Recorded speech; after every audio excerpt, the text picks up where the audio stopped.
स्वागत करते हैं दर्शकगण आप सभी का इस विशेष कार्यक्रम में हिंदी साहित्य नामक कार्यक्रम।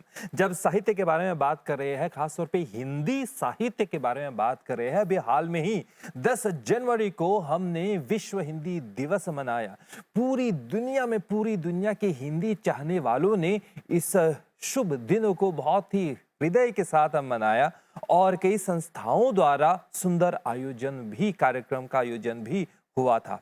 बात कर रहे हैं विश्व हिंदी दिवस के बारे में। मॉरिशस में स्थित विश्व हिंदी सचिवालय ने इस भव्य दिन को उत्साह के साथ मनाया। उन्होंने 11 जनवरी को एक सुंदर कार्यक्रम का आयोजन किया गया विश्व हिंदी सचिवालय के स्थल पर ही। आज हम बात कर रहे हैं विश्व हिंदी सचिवालय द्वारा आयोजित विश्व हिंदी दिवस। हमारे साथ है डॉक्टर माधुरी रामधारी, आप सेक्रेटरी जनरल है विश्व हिंदी सचिवालय के। पंजाब का हम स्वागत करते हैं। नमस्ते। धन्यवाद। नमस्ते। और इस कार्यक्रम के मुख्य मेहमान है प्रोफेसर हिडेआकी इशिदा, आप जापान से है। आपका भी हम स्वागत करते हैं। नमस्कार सर। नमस्कार।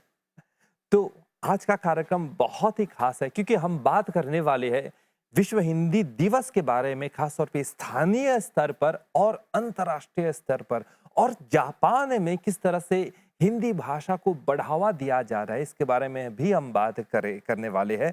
तो बहन जी, आपसे हम शुरू करना चाहेंगे, थोड़ा सा विश्व हिंदी सचिवालय द्वारा आयोजित विश्व हिंदी दिवस के बारे में थोड़ा सा बताइए।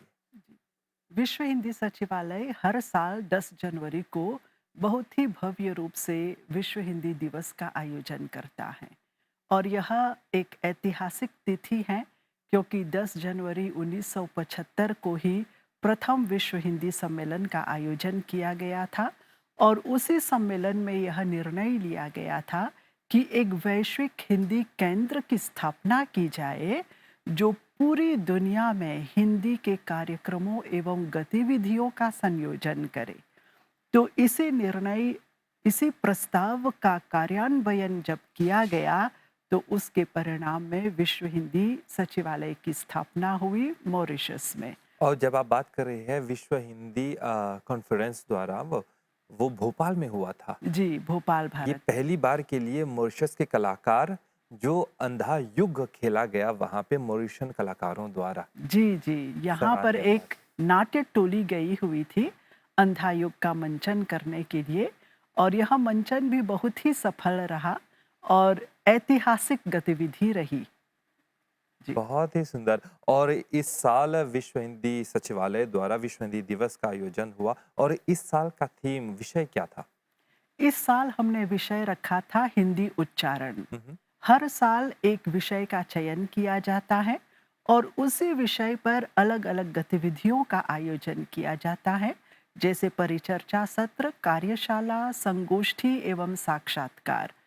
तो इस साल भी अनेक गतिविधियां हुई। मुख्य रूप से हिंदी उच्चारण पर कार्यशाला का आयोजन किया गया और इस कार्यशाला का आयोजन समन्वित सहयोग से किया गया। 9 संस्थाओं ने मिलकर इसका आयोजन किया, जिसमें आर्य सभा मॉरिशस, आर्य रविवेद प्रचारिणी सभा, मॉरिशस सनातन धर्म temples federation, Hindi school federation, Mauritius Hindi institute और वाकवा सांस्कृतिक संघ एवं वृंदावन मल्टीपर्पज एजुकेशनल एसोसिएशन।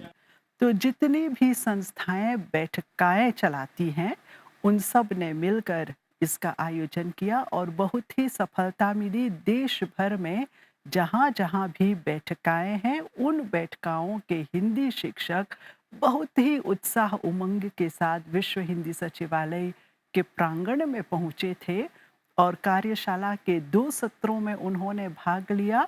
प्रथम सत्र का संचालन जापान से आए हमारे अतिथि वक्ता और विषय विशेषज्ञ प्रोफेसर हिडेआकी इशिदा जी ने किया था और द्वितीय सत्र का संचालन स्थानीय विशेषज्ञ जो गायन गुरु हैं श्री मोहरलाल चमन जी ने किया था। प्रोफेसर इशिदा जी ने शैक्षिक रूप से बताया था कि हिंदी उच्चारण का शिक्षण कैसे किया जाए और विशेष रूप से जापान में जब हिंदी का शिक्षण होता है तो वहाँ पर उच्चारण से संबंधित कौन सी समस्याएं उत्पन्न होती हैं और उन समस्याओं का समाधान कैसे किया जाता है। तो जापान के संदर्भ में उन्होंने अनेक उदाहरण प्रस्तुत किए थे और जब हमने देखा तो लगभग बराबर समस्याएं मॉरिशस में भी हिंदी शिक्षण के दौरान देखी जाती हैं और उनके समाधान में भी अंतर नहीं है, लगभग समान समाधान हम अपनाते हैं। तो प्रोफेसर इशिदा जी की प्रस्तुति के बाद अलग-अलग बैठकाओं के शिक्षकों ने भी अपने अनुभव बांटे कि वे कैसे पढ़ाते हैं और विशेषकर उच्चारण पर किस रूप में बल देते हैं और कहाँ-कहाँ पर उन्होंने त्रुटियां देखी और उन त्रुटियों को वे दूर कैसे करते हैं। तो सभी संस्थाओं से एक प्रतिनिधि शिक्षक ने अपनी प्रस्तुति की और उसके बाद गायन गुरु मोहरलाल चमन जी ने जो आर्य सभा की पाठ्य पुस्तक है और हिंदी प्रचारिणी सभा की पाठ्य पुस्तक है, उन पाठ्य पुस्तकों की कविताओं को संगीतबद्ध करके प्रस्तुत किया और शिक्षकों को बताया कि इन कविताओं को गाकर वे बच्चों को कैसे सुना सकते हैं और उच्चारण पर बल देते हुए बहुत ही आसान तरीके से वे उच्चारण सिखा सकते हैं। तो कुल मिलाकर यह कार्यशाला बहुत ही सफल रही और दोनों सत्रों के उपरांत समापन समारोह का आयोजन किया गया, जिसमें मुख्य अतिथि के रूप में मॉरिशस के शिक्षा एवं मानव संसाधन मंत्री माननीय डॉक्टर महेंद्र गंगा प्रसाद जी उपस्थित थे और साथ ही भारतीय उच्चायुक्त महामहिम श्री अनुराग श्रीवास्तव जी भी उपस्थित रहे। दोनों का सम्मान किया गया। विश्व हिंदी सचिवालय ने दोनों ने अपने संदेश दिए हिंदी समुदाय को और हिंदी समुदाय ने बहुत ही उल्लसित मन से दोनों का स्वागत किया और फिर विश्व हिंदी सचिवालय की उपलब्धियों को भी रेखांकित किया गया और भावी योजनाओं पर भी प्रकाश डाला गया। और हमने एक वीडियो भी देखा है सोशल मीडिया में जहाँ पे हमारे शिक्षा मंत्री ने हिंदी में बात की और कहा कि हिंदी का भविष्य बहुत ही सुखद है। जी बहुत ही सुंदर। जी, हम सबको बहुत अच्छा लगा कि शिक्षा मंत्री ने अपना वक्तव्य हिंदी में प्रस्तुत किया। बहुत सरल हिंदी में कोई भी समझ सकता है और यह प्रेरणा का स्रोत बनता है जब देश के संचालक हिंदी में अपना वार्तालाप करते हैं या फिर अपना वक्तव्य प्रस्तुत करते हैं, तो इसकी प्रेरणा दूर दूर तक पहुंचती है और हिंदी की अनुगूंज भी बहुत दूर दूर तक पहुंचती है। तो इससे हम सबको बहुत प्रसन्नता हुई। बहुत ही सुंदर। दर्शकों को हम यह बताना चाहेंगे, जब से हमारे पूर्वज आए हुए थे तो उन्होंने अपने साथ मतलब अपनी भाषा और संस्कृति भी लेकर आए और भाषाओं में एक है हिंदी।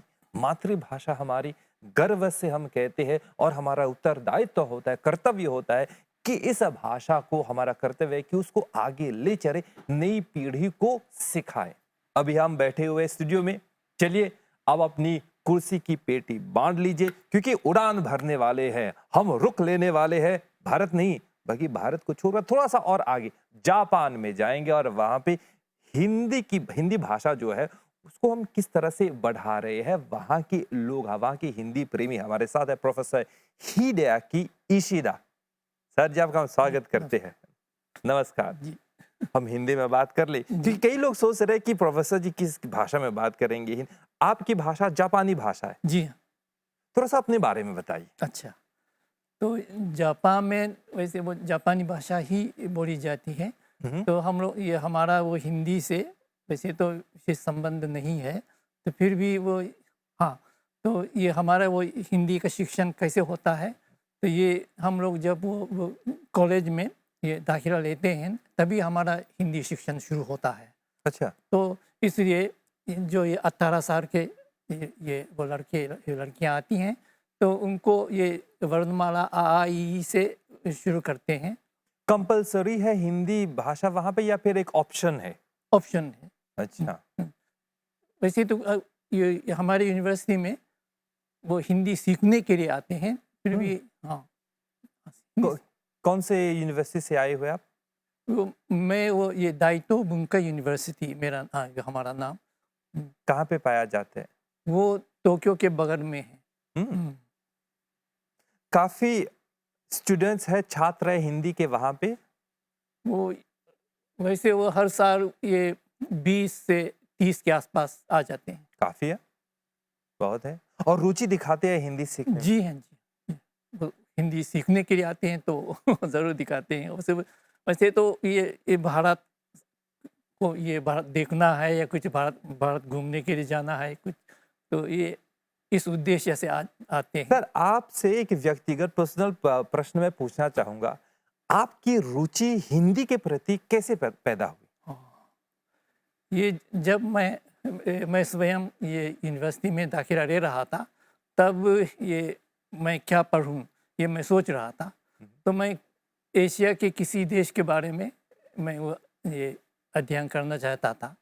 तो पूरे एशिया को देखा तो जापान के जो नज़दीक में देश है चाइना वगैरह, तो वहाँ उन देशों में द्वितीय महायुद्ध के दिनों में जापानी सेना गई थी। हम्म, तो उन देशों में अब भी उन देशों के लोगों के मन में अब भी कुछ जापानियों के प्रति कभी कभी बड़ी भावना दिखाई देती आज भी। तो ये मैंने उन देशों को नमस्कार करके क्या बात है। उसकी किया। और फिर बहुत एशिया में वो तो अरब वगैरह देश हैं, वो तो बहुत दूर हैं, तो उन देशों को भी मैंने नमस्कार किया। तो एक भारत रह गया है ऐसे। फिर भी भारत जो हमारी हम जापानियों के लिए भारत ये भगवान बुद्ध का देश है।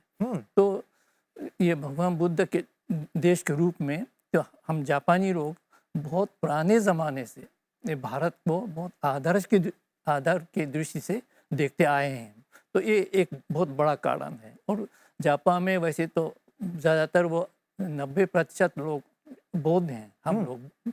तो इसलिए ये बुद्धिज़्म के ये मार्फत से जापान में ये भारत का प्रभाव बहुत है। बुद्धम शरणम गच्छामि। आप चले गए वो भारत। सिर्फ ना ये धर्म की बात नहीं है, क्योंकि वो जैसे जापान में अभी उसके बाद में भी ये बात होगी। जापान में हम स्कूल में ये पाठशाला में ये अपनी भाषा ये सीखते हैं, तो उस समय भी ये हमारा वर्णमाला ये भारत से आया हुआ है। ये आ ई ये छोटे बच्चे ये सीखते हैं आ ई करके। तो जिस तरह वो ये भारत में बच्चों को सिखाते हैं ना, वो जापान में देख सकेंगे। तो इतना गहरा संबंध है वो संस्कृति का। तो ऐसे मैं देखते हुए ये भारत को ये मैंने चुना था। और भारत के साथ साथ हिंदी भी एक ये विषय के रूप में ये आ गया था। एक और प्रश्न, आप क्योंकि आपकी भाषा जापानी भाषा है, तो आपने हिंदी का चयन किया, हिंदी आप सीखने लगे, तो सीखने में कोई कठिनाई हुई या फिर कोई परेशानी हुई? आपके लिए आसान था? क्योंकि जापानी भाषा उसका उच्चारण थोड़ा सा अलग है हिंदी से, तो किस तरह से हुआ? वैसे तो जापानी भाषा का उच्चारण मुझे लगता है बहुत आसान है। ये हमारी भाषा में ये स्वर व्यंजन ज़्यादा नहीं है, तो इसलिए वो हाँ। तो और ये जैसे कि मैंने कहा था ये वर्णमाला जैसे भारत से आया है, तो हमारे लिए ये हिंदी सीखना ये क्या कहूँ वैसे उच्चारण में अंतर तो है। वैसे वो ये महापुराण जैसे क ख घ ये महापुराण जापानी भाषा में नहीं है। अच्छा। तो ये सीखना ये मेरे लिए भी और ये हमारे छात्रों के लिए भी आसान नहीं है। लेकिन ये हिंदी और जापानी भाषा में ये समानता ये है, ये क्या कहेंगे ये वर्ड ऑर्डर, जैसे वो ये सब्जेक्ट है और ऑब्जेक्ट है वो, और वो क्रिया वर्ब अंत में आती है ना। तो ये हिंदी में ऐसा है तो जापानी में भी ऐसा है। तो अंग्रेजी में वो ये वो सब्जेक्ट आएगा, फिर उसके बाद वो वर्ब आए थे ना। तो ये हमारे लिए ये भाषा थोड़ा ये कठिन है। लेकिन जो हिंदी हमारे लिए तो ये तो उच्चारण में थोड़ा अंतर है, लेकिन ये वर्ड ऑर्डर में समानता होने से। अभी आप अपनी यूनिवर्सिटी में आप हिंदी पढ़ाते हैं? जी, साहित्य पढ़ाते हैं या फिर व्याकरण के क्या पढ़ाते हैं आप? वैसे तो ये छात्रों को मैं ये भाषा ये पढ़ाता हूँ, लेकिन वो ये मेरा अपना विषय साहित्य है। तो मैं आधुनिक हिंदी कथा साहित्य, कहानी, उपन्यास, ये मेरा विषय है। और आप अनुवादक भी हैं। जी हाँ।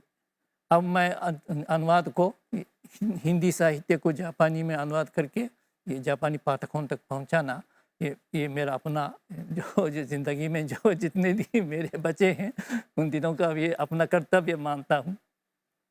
बहन जी, ये एक बहुत ही सुखद समाचार है, क्योंकि हिंदी भाषा इतनी समृद्ध बन गई है कि आजकल कई अनुवादक हिंदी की रचनाओं को अपनी भाषा में उसको रूपांतरित मतलब अनुवाद कर रहे हैं। जी।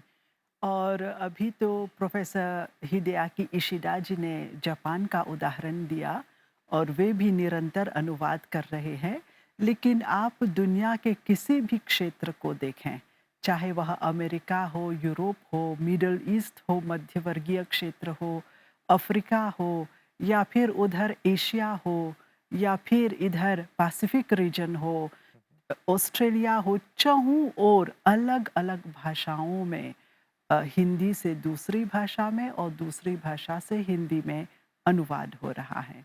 अभी हाल ही में मुझे पता चला कि इज़राइल में भी हिंदी से हिब्रू भाषा में निरंतर अनुवाद हो रहा है और वहाँ पर जो अध्यापिका हैं, प्राध्यापिका हैं हिब्रू यूनिवर्सिटी की, वे भी अनुवाद करती हैं और अपने विद्यार्थियों से भी अनुवाद करवाती हैं।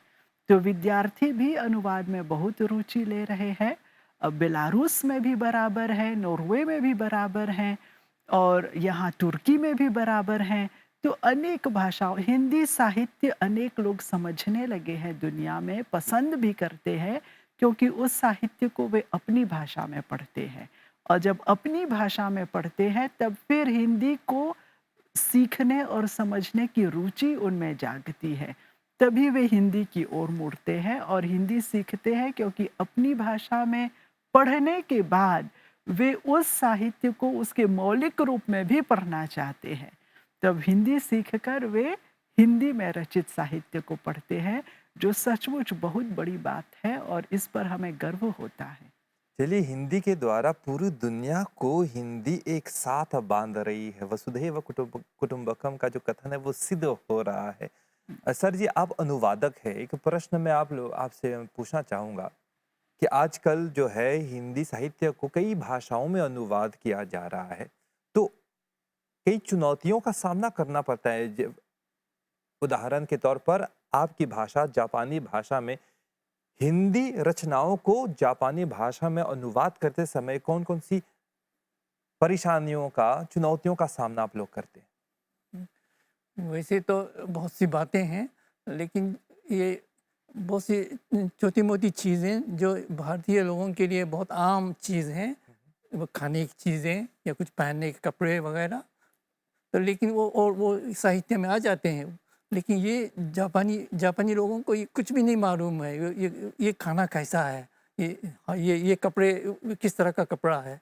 तो ये अनुवाद करते समय वैसे ऐसी छोटी मोटी बातों की भी ये बहुत ही कठिनाई होती है। जापान में धोती नहीं पहनते हैं, तो धोती का अनुवाद भी करना पड़ता है। जी जी जी, बिल्कुल यही बात। जी जी। तो इस तरह से फिर वो ये धर्म को लेकर वो ये कहानियों में सिर्फ वो हिंदू ही लोग ही आते हैं ऐसी बात नहीं है, कुछ वो मुसलमान पात्र भी हैं। तो मुसलमानों के वो ये उन लोगों का कुछ वो विशेष वो है ना, तो खासतौर पे उनके प्रेमचंद बारे की में कहानियों भी में बताना पड़ता है, तो समझाना पड़ता है ना वो। तो ये वो कठिन है, अनुवादक के लिए कठिन काम है। आप केवल हिंदी साहित्य को जापानी में उसका अनुवाद करते हैं, या फिर क्योंकि हमने आपकी सीवी पढ़ी है तो आप मराठी भाषा से भी आप जुड़े हुए हैं? मराठी जी, ज़रा वो ये 20 साल पहले मैं ये मराठी भी काफ़ी मैं ये पढ़ता था। तो ये मैं पुणे में भी रहा था। तो ये हाँ, तो उन दिनों ये मराठी साहित्य का अनुवाद भी मैं कर रहा था।